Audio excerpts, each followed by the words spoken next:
Hey everyone, this is Brett Favre, Green Bay Packers Super Bowl champion, and you're watching Packers Total Access Live, your daily source for Packers content. Go Pack Them.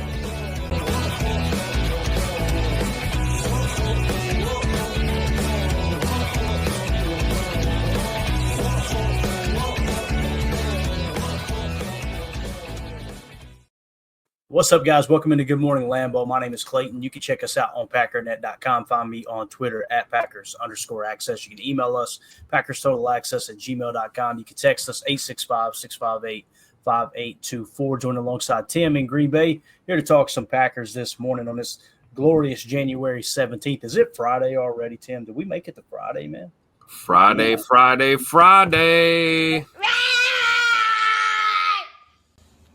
Good morning. How does it feel like a Tuesday, man? I don't know. It just feels like a Tuesday to me.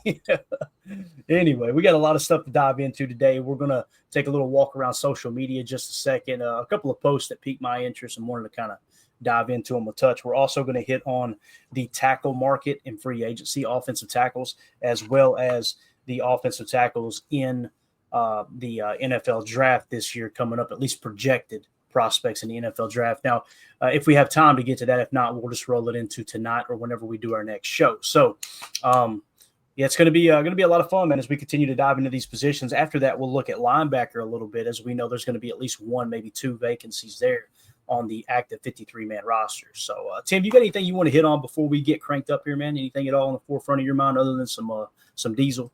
No, yeah, I'm just trying to hit this jitter juice and wake up a little.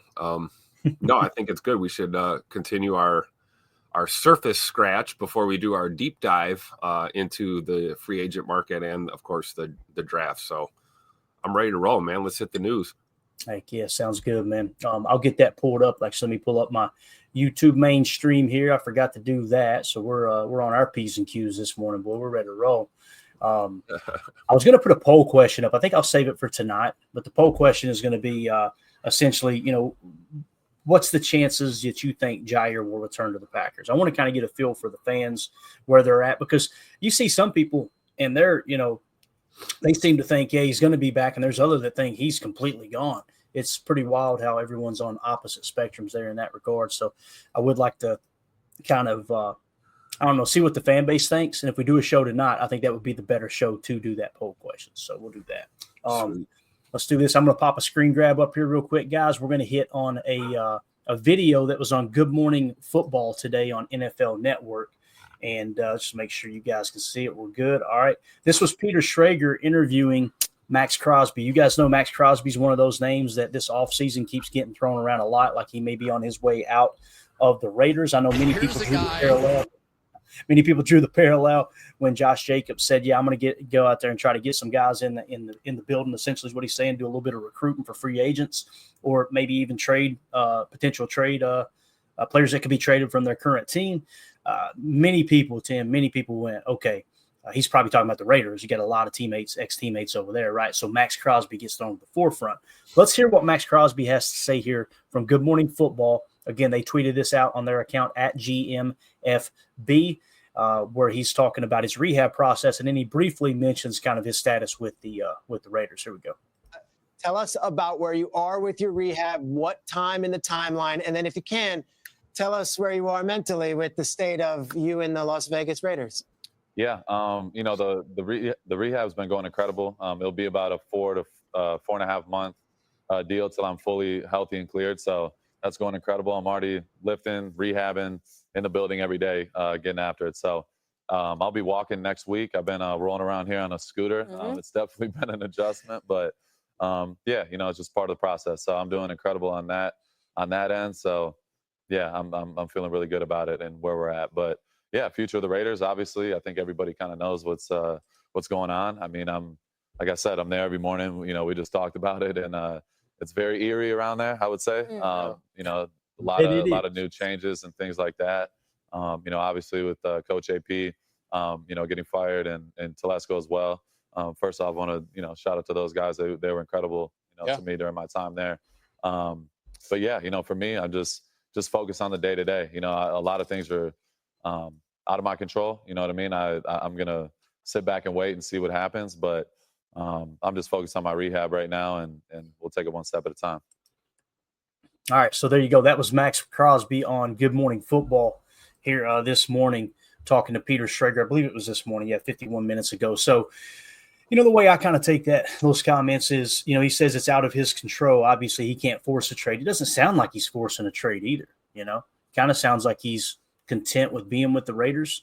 And listen, there's very few people that don't like Las Vegas. I'm one of those few people. Personally, I don't like the culture, the whole everything it stands for, if you will. But some people enjoy that, right? It sounds like, to me, Tim, I want to get your thoughts on it in the chat as well. Kind of sounds like he's pretty content with Vegas, but he's not holding out the idea that they may differ and want to trade him and pick up a bunch of draft picks if once this new regime comes in, I mean, he's been pretty public about his love for the Raiders throughout his career. That's a dude that's, I don't know, almost like, we all know Charles Woodson, gave us a few years of great service, helped us win a Super Bowl, but that dude went into the Hall of Fame or Raider. There are certain guys that are, I don't want to say Raider for life, but kind of have that mentality. So I kind of got that vibe too, that, he's talking about the change that's happening around him. He seems pretty content where he's at. However, we're just reading between the lines. And at the end of the day, business is business. It's funny how quickly things change. We always talk about not for long. I mean, I remember Antonio Pierce was supposed to be the answer, the answer to your Josh McDaniels problem. And he was the future. And boy, did that team look good when he took over. And wow, have things changed in a very short amount of time. So I don't know.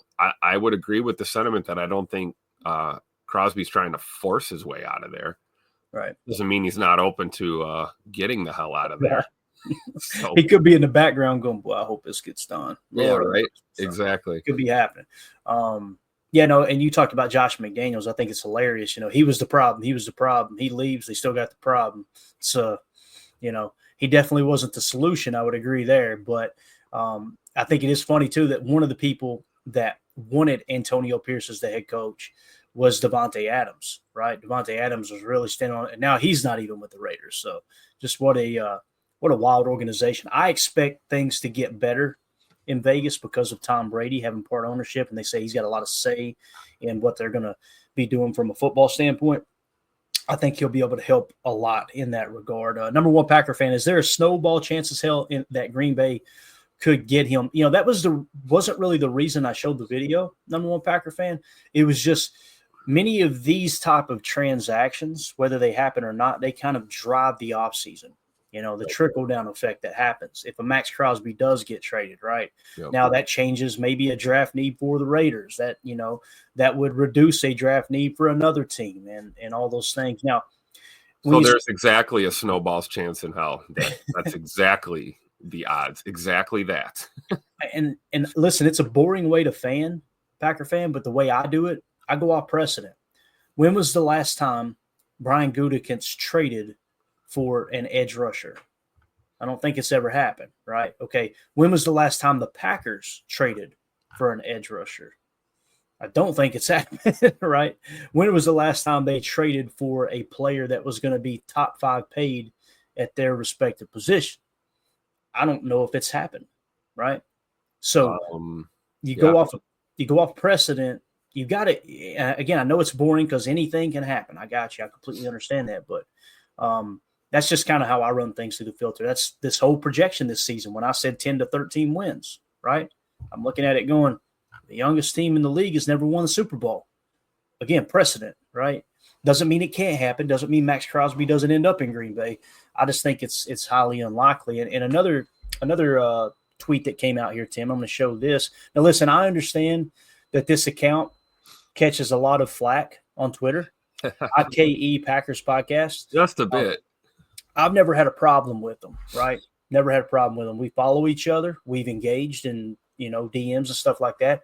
In no way, shape, or form is this quote tweet I put out trying to dunk on them. I just simply laid out, here's the roadblock for what their tweet says, okay? At least in my eyes. And I wanted to talk about it and give them a shout out at IKE_Packers. Again, most of my listeners are going, I hate them, Clayton. That's totally cool. Totally cool. You have the right to hate whoever you want to hate. I personally have had no problems with them. Now, I run my account very different than theirs. Okay, we'll just leave it at that. But who's to say I'm right and they're wrong, right? But it said, would you be open to trading Rashawn Gary in a deal for Myles Garrett, Max Crosby, or Micah Parsons?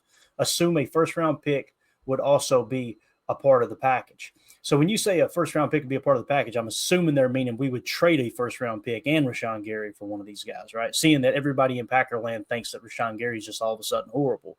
I'm assuming that surely they're not thinking, and again, this isn't IKE thinking this way. I'm just saying a good chunk of the fan base pretends like Rashawn Gary's a bad football player. So you're saying that another team would give you Micah Parsons, Max Crosby, or Myles Garrett and a first-round pick for Rashawn Gary? I imagine it's probably the other direction, right? But what I said was if Rashawn Gary was traded, the Packers would face a $25 million cap penalty in 2025 to get rid of their leader in sacks, quarterback pressures, and defensive line run stops.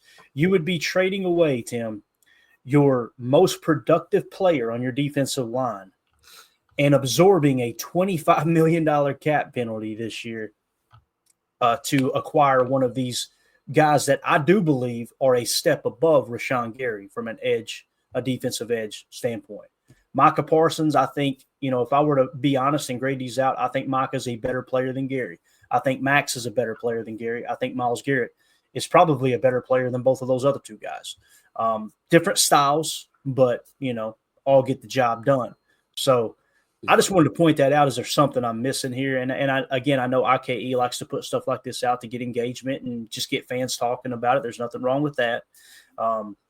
Just want to get your take on it in the chat as well, because what I see – football team. Here's what's crazy. Yeah, exactly. Like if you go get Max Crosby, or let's say you go and get one of these guys, right? And you had to pay him on the field with Rashawn. Yes, that's the answer. Instead of right. I feel like making that move would just kind of.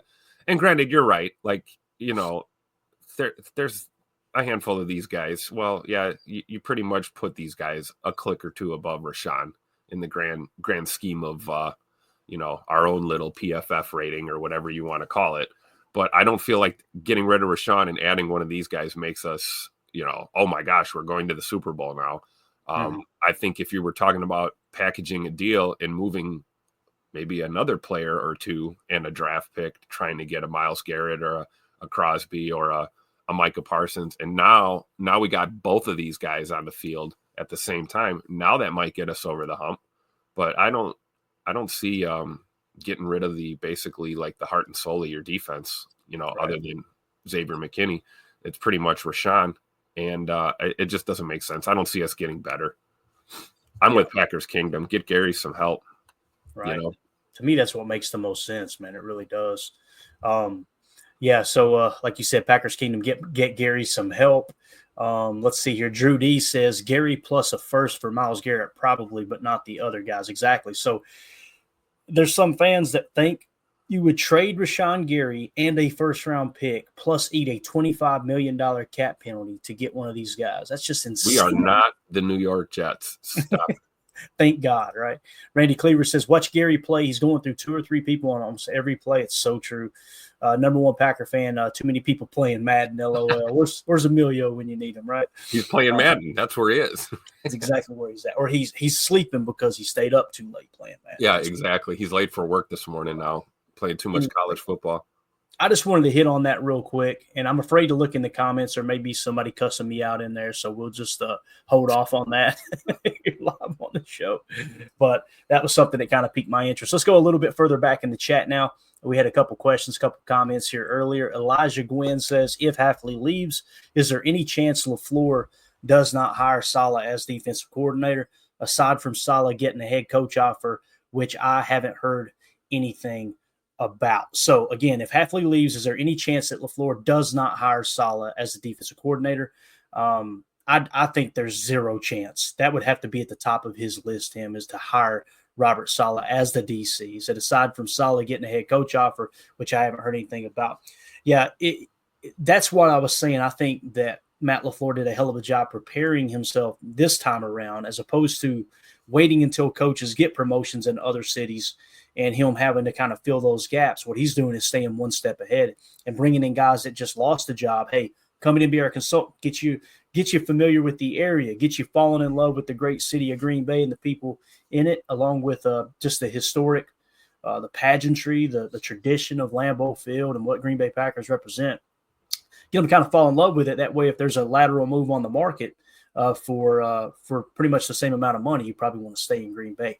I think that's his top choice. I think that Matt LaFleur's choice for DC is his first choice is Jeff Hafley. And if Hafley leaves, Robert Saleh will be his DC. Tim, what do you think about that there? 100% agree. All right, that's it. No, boring answer. Sorry, but no, it's good. It's good. 100% agree. Yeah, it just I don't see a scenario where he just lets him walk. I really don't. So, yeah. Let's see what else we got here in the chat really quick. Number one Packer fan says, I usually hate mock drafts, but I am so excited about this offseason, I might just dive in both feet this year. Here's the thing, too, Packer fan. There's a portion of the fan base that try to shame you over it. You do you, man. You fan how you want to fan.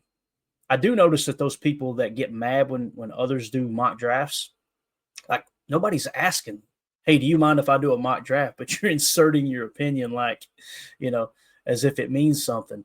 If you like doing mock drafts, do them, man. And the more mock drafts you do, the more information you're going to gather on the draft. People like to roll their eyes and say mock drafts are silly.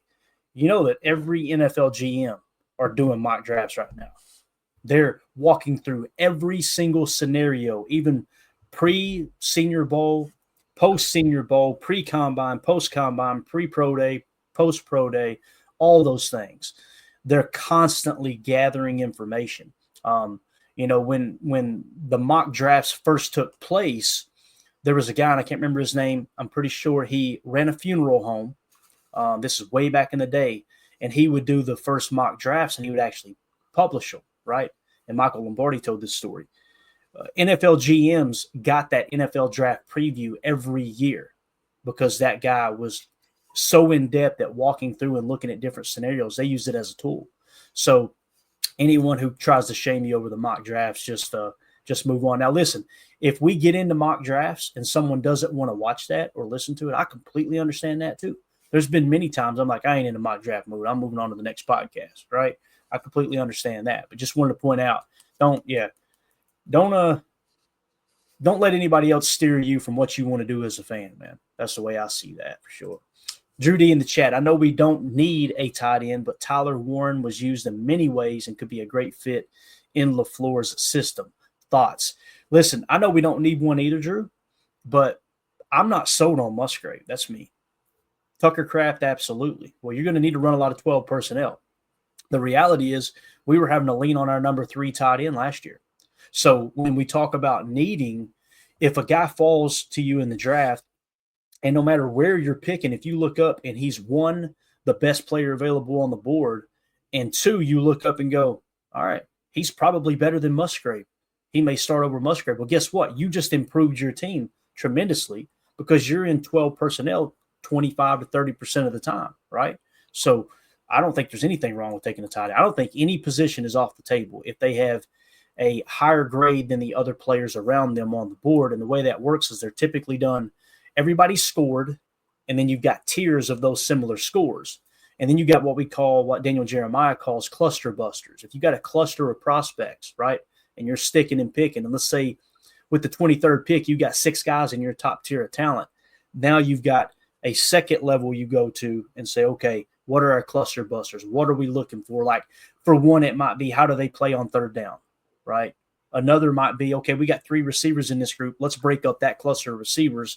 Let's go to catch radius, or let's go to yards of separation, whatever it is they deem most important, right? It could be size, could be that type of thing. Could be age, right? That could be a cluster buster.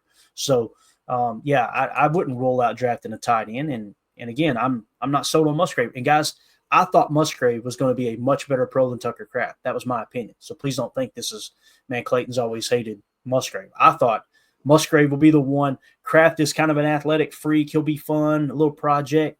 Boy, Kraft soared right to the top, and that dude's a top 5 tight end. I remember when we were having those early conversations after that draft, and then it was like, hey, this Tucker Kraft, I don't know. He looks like he's developing pretty quick, and then boom, Tuck Norris.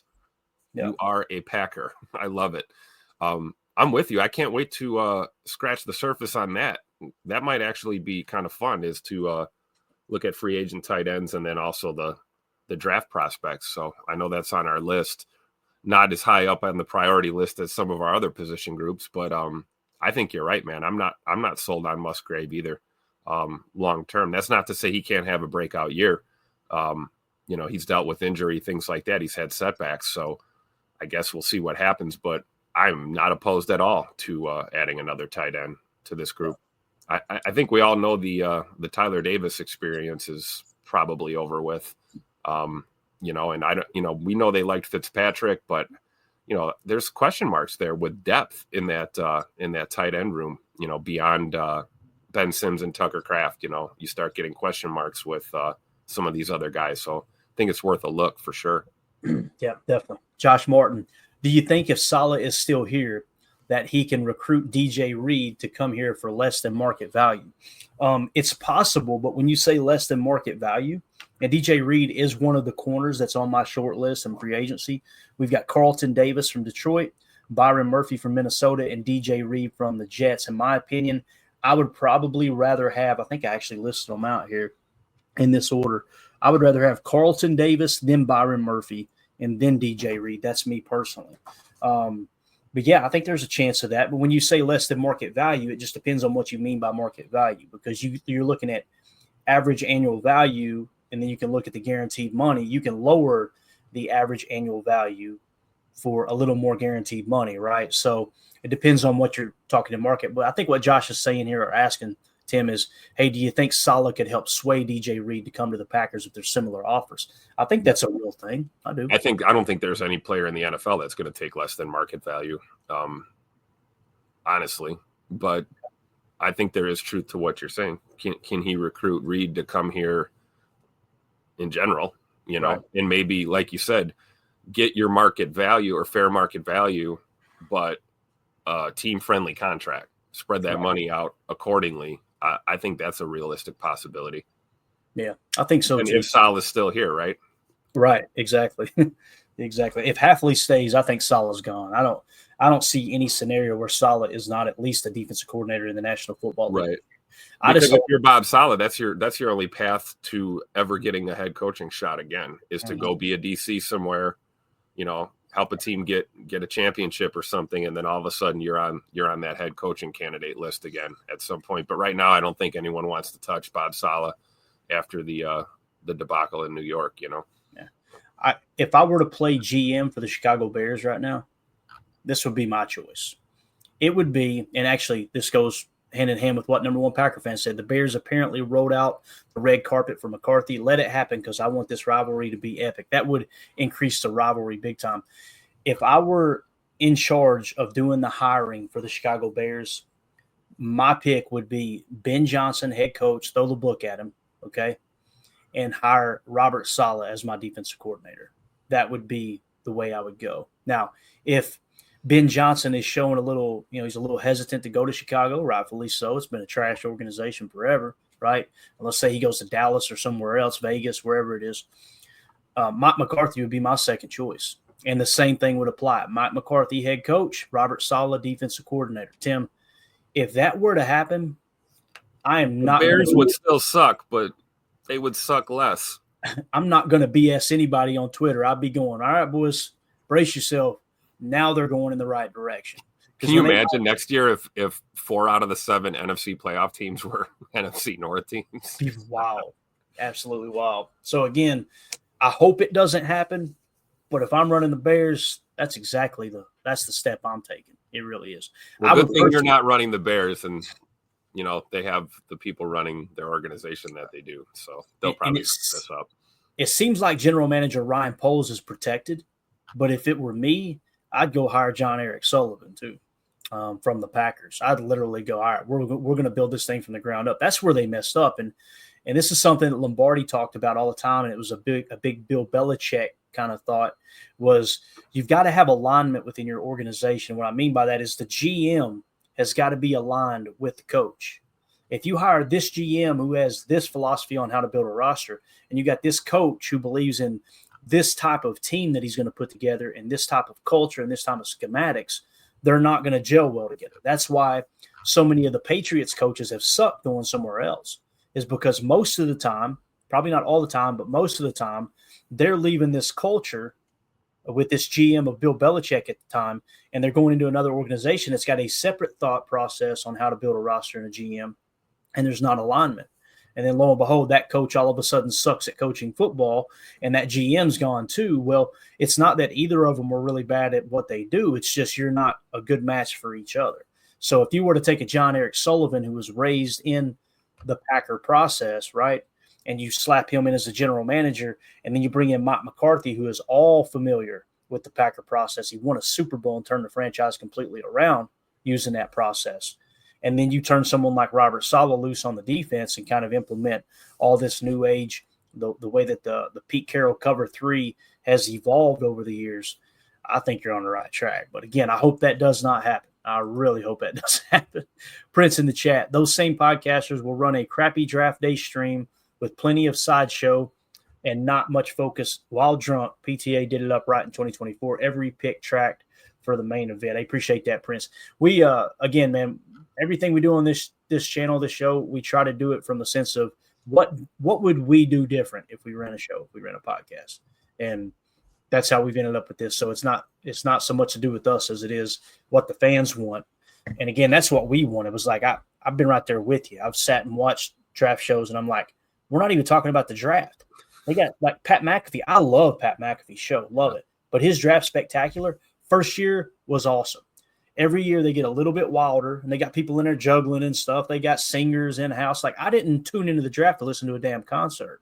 I tuned in the draft to cut up with the boys, laugh a little bit, and get all the draft information in real time, right? So that's kind of what we try to do. So probably suck at it. Do I have to cancel the rappers that I booked? I got all of Emilio's favorite rappers for the draft show. Yeah. All right, I'll cancel that. Don't worry. Get Rusty Cheeks or whatever his name, what was it? Rusty It's Hurt. Lil something. Lil Rusty something. Cheeks. Jacob's new name is Rusty Cheeks. All right, we're going to go in that direction. So, all right.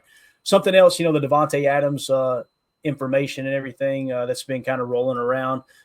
Eli Berkovitz tweeted this out and it was BetUS's odds. It says Davante Adams back to the Packers plus 145 as a yes. Okay. I did not see if that's the best odds. I can try to look that up real quick, Tim, if you want to speak on this for a second. But I can hop over to BetUS and I'm going to see if I can find, are there any other teams and what are the odds in that regard. But what do you think about this, man? As we get a little bit closer to are they going to make something happen, right?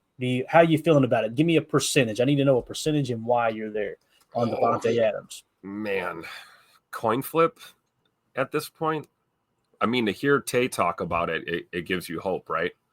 Mm-hmm. Normally a player will kill any rumors that he thinks are ridiculous. So clearly Tay doesn't think this is ridiculous.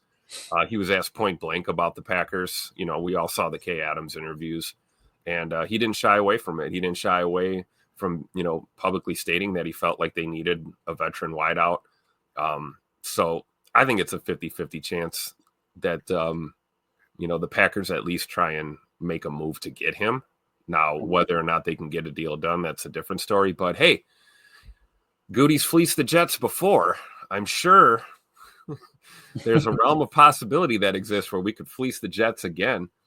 If anyone could do it, it's the old Goot master. So I don't know. I'm not I'm a gambler, but I'm not a sports bettor. So I'm not big on the odds, but I think it's a coin flip that we get Tay. I'd say 50-50 at this point.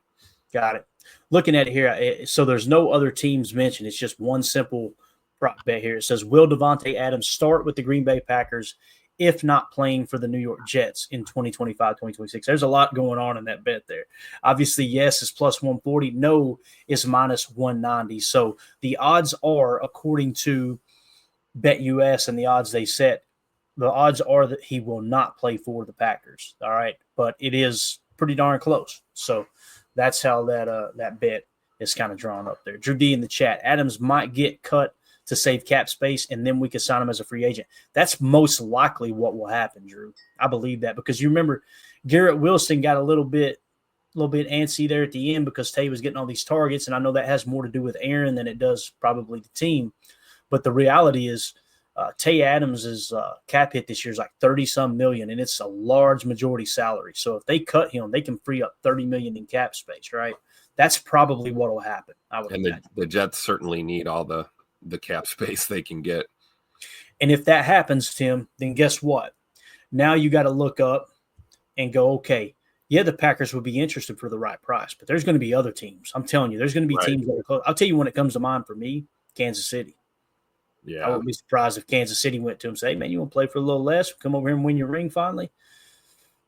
I see stuff like that happening. You know, maybe Buffalo would rate. You know what I'm saying? Like you got a bunch of teams that are like right there in the top four. You know? Well, and Kansas City's notorious for that, right? I mean, look, they brought in D-Hop this year, you know, kind of gave him a resurgence.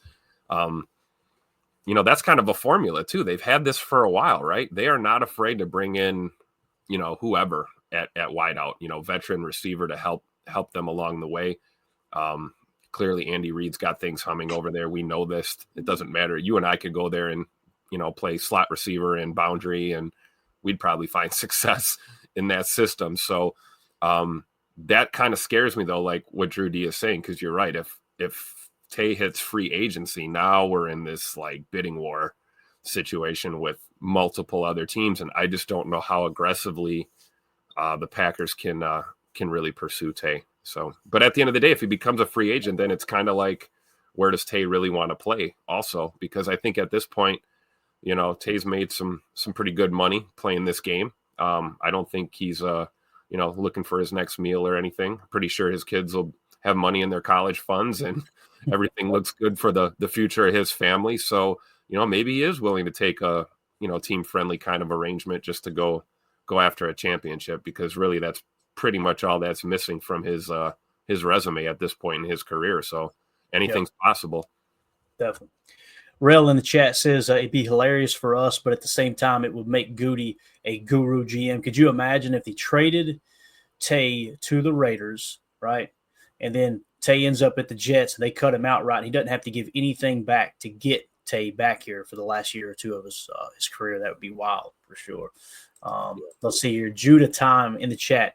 If Kenny and Rodgers got a third contract, then Tay Adams needs to get his before KC gets him. So in Judah, all caps too, pissed off typing that. I love it. Judah Time on board with the Devontae Adams coming back to Green Bay for sure. And Drew D says that's what the Patriots used to do as well. Absolutely. Grab these players and, hey, you want to play for a ring, play for a little less, but we'll get you a Super Bowl, right?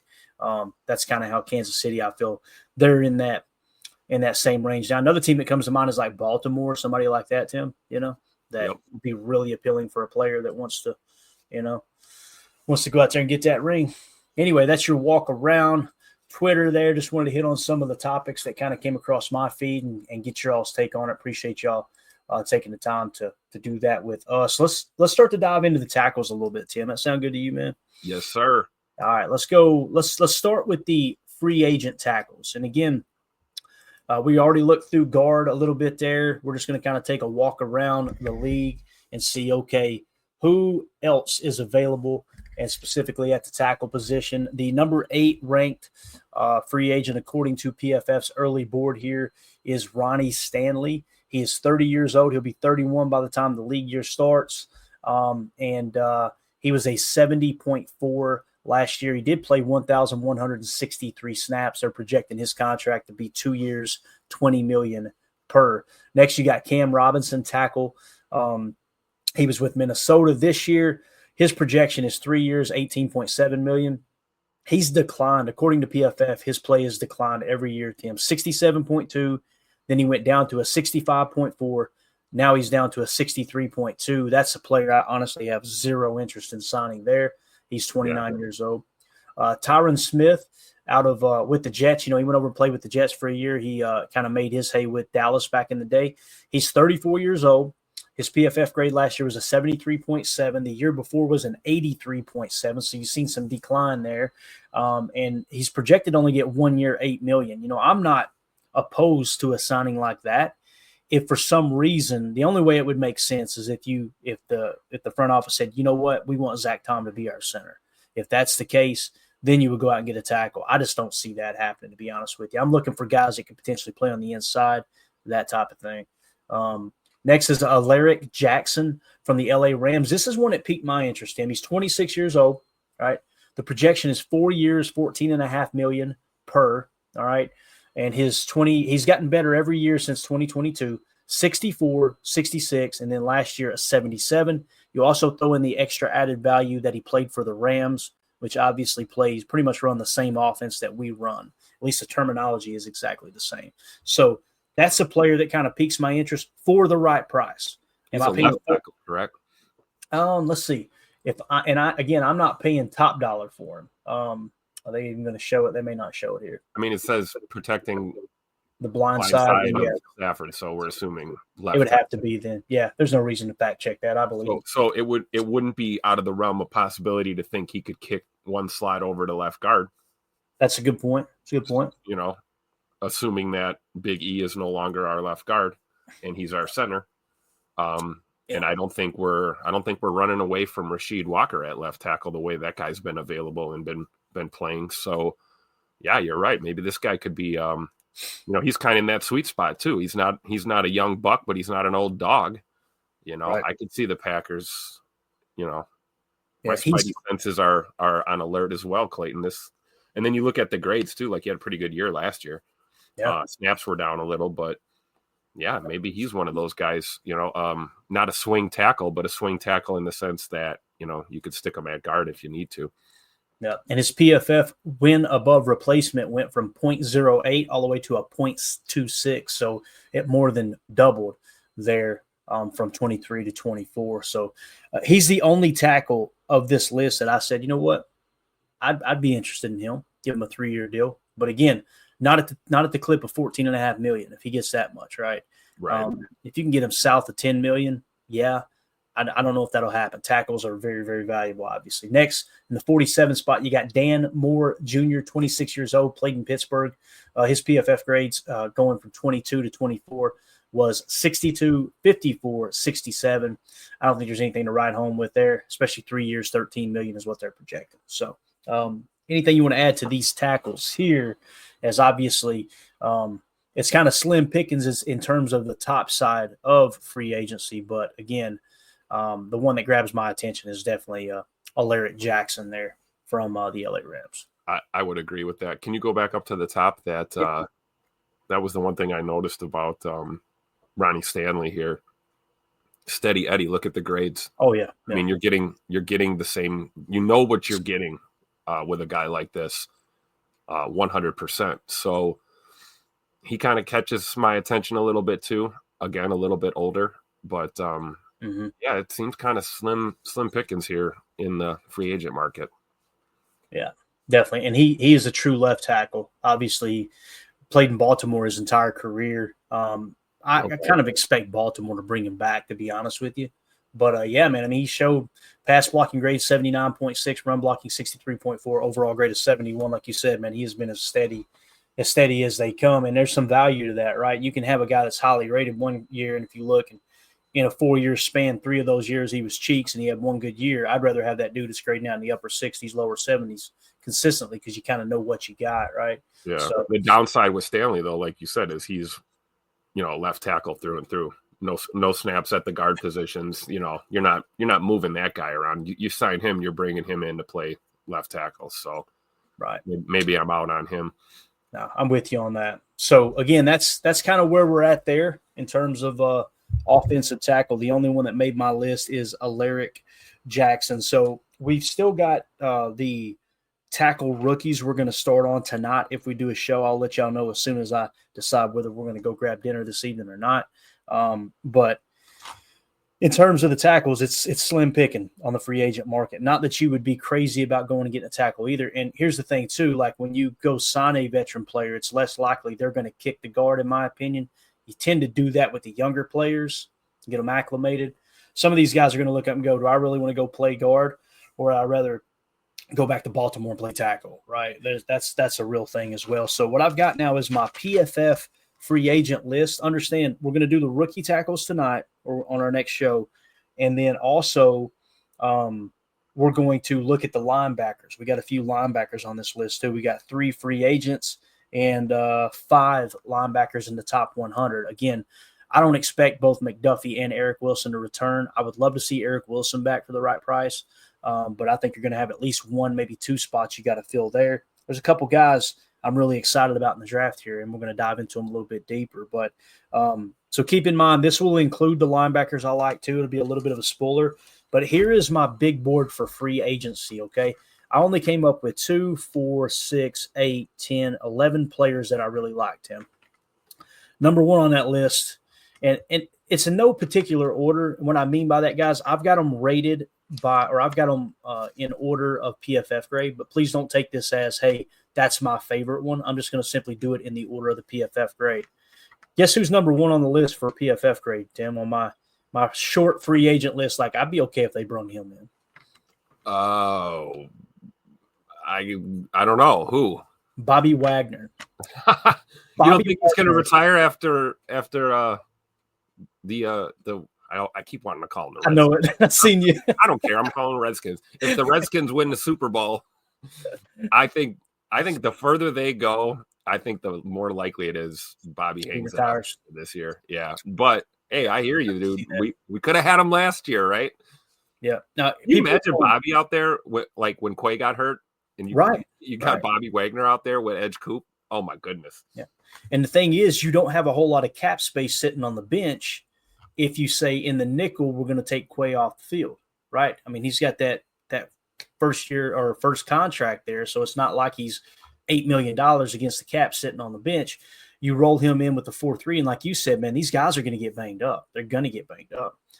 Drew D, I'm convinced Bobby Wagner will never fall off. And people were going, "What do you mean? Our first 65-year-old linebacker in the NFL, right?" Right. And people were probably saying, "What do you mean, Drew?" I'll tell you what he means, and I'll try to pull it up here too. But 90.1 PFF grade, guys. He was the top graded linebacker this year. And again, we were standing on the table wanting that dude this offseason. Here's what's crazy. They've got Dre Greenlaw higher than him. They got Nick Bolton higher than him, probably because of the age. But look at these PFF grades, man. And his projection, listen, if he comes back, it'll probably be more than this. But the projection is 1 year, $5 million. I would be willing to give Bobby Wagner $10 million if you could tell me he's going to play somewhere between that 82.4 in 2023 and that 90.1. And put him right in the middle of that defense with Edgerrin Cooper. And just like what we talked about with someone like Devontae Adams being able to spill a little knowledge into those young receivers, could you imagine Bobby Wagner in Edgerrin Cooper's ear the entire time? That's exciting stuff, man. That's really exciting. So, again, Bobby Wagner at the top of the list. Second is guard Kevin Zeitler, 86.8. Once again, 34 years old as well. And when you hear that, those are the 2 oldest on my short list. You think, Clayton, that's way too old. Okay, then you can't complain about penalties and you can't complain about mental mistakes then, because that's the reason you're making those mistakes is you've got the youngest team in the league. You need to sprinkle in a little veteran here, a little veteran there, right? If you were to go get a Kevin Zeitler and plug him in at guard, then you can, like I said, you've got – imagine this, Tim. Imagine you took Elton, moved him to center, and then you signed Kevin Zeitler for the right price once again, and you plugged him in at left guard, and you let Sean Ryan and Jordan Morgan battle out right guard again. Well, you're good with that depth. Think of the Philly game. That injury happens again to your left guard. You would have Sean Ryan or Jordan Morgan stepping in as opposed to Kadeem Telford and Emilio's guy there, Travis Glover. So, again, that's just the way I'm kind of looking at that is you need a little veteran leadership. Those are 2 guys I would be okay with for the right price. Third on that list is wide receiver Chris Godwin. Kind of goes without saying. 86.3 PFF grade. Matter of fact, let me back up. I want to show you guys these real quick as we go, and then we got to wrap up pretty quick here. Here is our boy Kevin Zeitler. Look at the PFF grade. 74, 71, 86, played 1,000 snaps last year. Oh, by the way, if you poach him away from the Detroit Lions, you make their offensive line just a little bit weaker, right? So another aspect of that. Chris Godwin, wide receiver, is next on my list, third. He's my favorite receiver of this bunch personally, just because they're saying they're really, really confident the ankle's good to go. His PFF grade, 75, 77. Then last year, 86 before he got hurt. I think he's a solid receiver. He's 28 years old. Give him a 3-year deal. It's really a 2. When he hits 30, if he falls off, You cut bait, you free up a little cap space, and you move on, right? Next is center Drew Dowman. This is why I say these are not in the order of importance for me. They're in the order of PFF grade. Drew Dowman's probably at the top of my list. Now, I'm not saying you overpay for him, but he's the guy that I would like to see them sign and bring in a center. And I wouldn't be saying this if we had a solid center class, but there are 0 center prospects in the top 100 as it sits right now. There may be somebody emerge.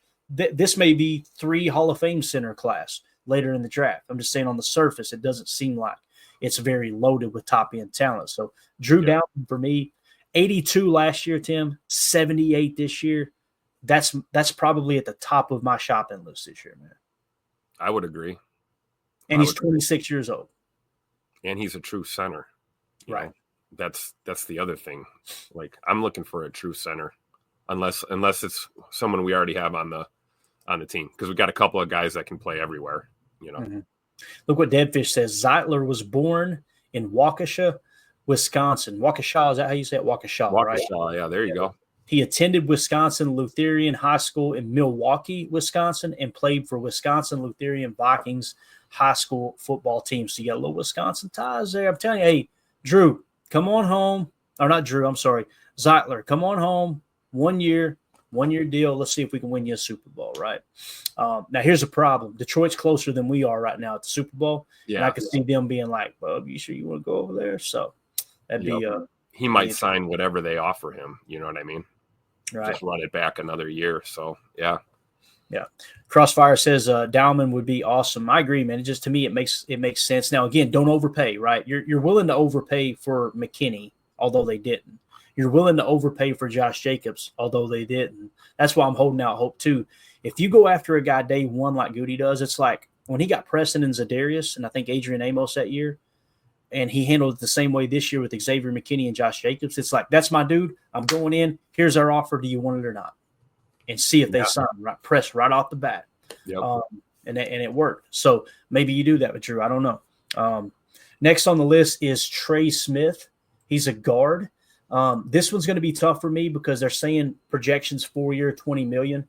His PFF grade 72, 74, 78. He's one of the great young guards in the league, $25 million. I think that's going to be out of our price range, but I had to put him on the list out of respect for, boy, he would be probably, if you could say, Clayton, you could pick any of these guys, right? He'd be at the top of my list because you'd have him, you know, but I just don't talk about this with Emilio last night, and he kind of agreed, like, we can't afford to give this dude the bag like that. Can't. Yeah, definitely. And somebody probably will, Tim. They probably will. Oh, yeah. Next is tackle Alaric Jackson. We already kind of hit on him a little bit. We won't spend a whole lot of time there, but Alaric Jackson is on my big board of free agents here, my final list. 77.2. He's gotten better every year. And again, we kind of talked about this, how he could possibly play left guard. He's 26 years old, so he's not like 31 having to switch positions.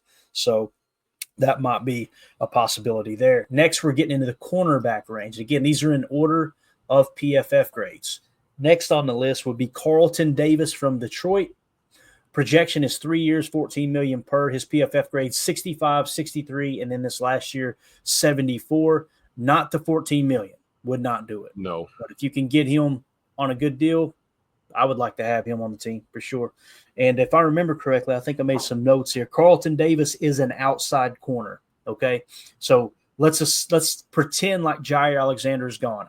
Honestly, more time goes by, Tim, I don't think he's going to be gone. I'm kind of leaning towards I think they're going to bring him back. Could be wrong, but we'll see. Carlton Davis would play outside. Next on the list is Byron Murphy. His PFF grade 66, dropped to a 58, then went up to a 73 there with Minnesota last year. His projection $17 million per on a 3-year deal. Again, not willing to give that kind of money, but he is a slot corner. He's got slot experience. So that's a guy that could potentially fill in at the slot along with Javon Bullard there. And then the next one is DJ Reed. And I know people get really excited about DJ Reed. I know Emilio is.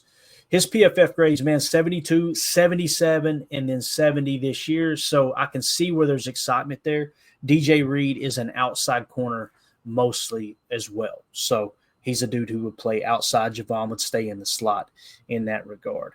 Tim, you want anything to add to those corners we just mentioned there, man? Carlton Davis, Byron Murphy, DJ Reed. Again, I think they would be great additions, but that's a lot of money, man. A lot of money. Yeah. What about Charvarius Ward?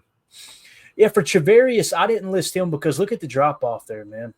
I mean, when you go from 81 to 84 and now to 56, that makes me a little nervous, right? At 14 million per, for the right price, I'd be okay with any of these top end guys. But so with Ward, the thing is, I know he battled injury this season, and he also, had the death of a child. He lost a child this year. So that's you got to think some of those things attribute to the lower snap counts, right? He probably missed some time for personal reasons, and just dealing with the mentals of processing something like that. So yeah, I just kind of look at a guy like that and think like, man, maybe a change of scenery at this stage in his career, like we could unlock one last push, but I think the money's probably too steep, like you said.